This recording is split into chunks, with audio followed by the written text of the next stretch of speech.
Salut Dry Toolers, je suis content de vous retrouver pour un nouvel épisode. Nous voici à la tour de glace de Champagny-en-Vanoise.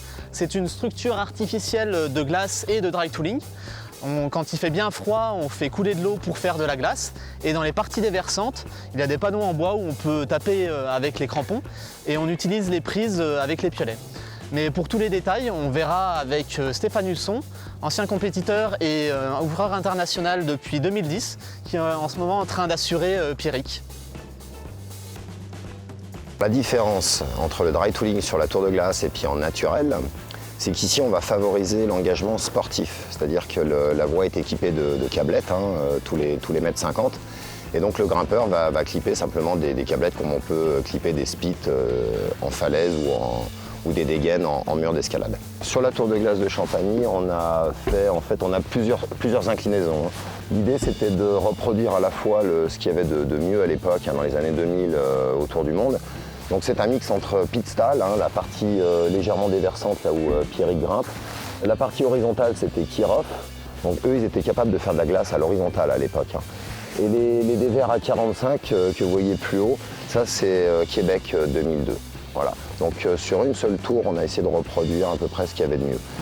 Donc ça nous permet de tracer dans des parties peu inclinées, là où Pierrick grimpe, donc des choses très très techniques. Donc vous avez vu des mouvements, beaucoup de mouvements sur les épaules.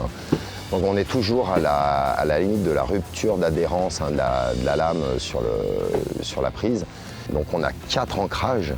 Mais à un moment donné, lorsque le corps est en mouvement, on est obligé de mémoriser en fait les 4 ancrages et maintenir la pression sur les 4 ancrages. Je dirais que c'est ce qui est intéressant dans ce sport par rapport à l'escalade sur rocher.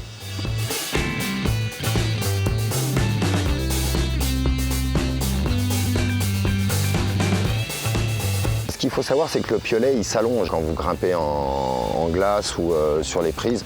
On a une élasticité au niveau du manche et cette élasticité, on peut la ressentir sur les prises en fait au moment où on charge. Sur des prises très très dures avec des résines très très dures, on a très très peu de sensations, c'est-à-dire que la prise elle n'est pas élastique, elle a peu de répondants en fait. Aujourd'hui, les leaders mondiaux, c'est les Coréens. C'est des toutes petites prises qui sont, on va dire, ultra résistantes, ultra résilientes. Ça nous permet vraiment de faire des mouvements très très durs, mais avec de la sensation. Vous voyez ce type de prise-là, donc on peut très bien le prendre en inversé. Donc on a 2 possibilités, soit on verrouille, on jamme avec la tête, on verrouille avec la tête. Mais après, si vous voulez, on peut très bien faire des mouvements où à un moment donné, la tête se décolle.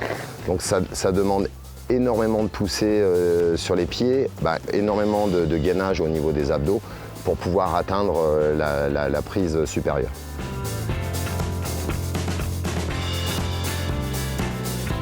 Donc les planches en fait sont là pour représenter le rocher. Alors ça peut paraître bizarre parce qu'en compétition, on autorise à taper les pieds dans les planches. Ça permet de faire travailler le bas du corps et donc on est sur une autre activité sportive que l'escalade sur rocher. On s'est aperçu que, en fonction de la qualité des planches de bois, entre par exemple le début de la finale de Champagny-en-Vanoise et puis le haut, en fait, on n'a pas du tout la même structure de planche en fait. Donc ça nécessite un temps d'adaptation. C'est-à-dire qu'il ne faut pas frapper trop fort parce que sinon on n'arrive pas à enlever son pied. Donc ça, les grimpeurs sont obligés de s'adapter. Donc aujourd'hui, quand on regarde par exemple la préparation des lames russes, c'est vraiment des rasoirs. Young Park, il refait toutes les dents une par une. Je pense qu'il doit avoir une lame par voie. Donc la préparation matérielle aujourd'hui, elle est essentielle.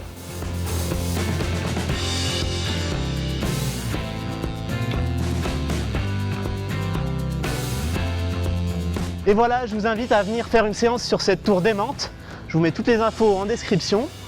Et si vous voulez progresser encore plus en dry tooling, je vous donne rendez-vous au prochain épisode avec l'entraîneur de la sélection cascade de glace de la FFCAM. Et en attendant, bourrinez bien!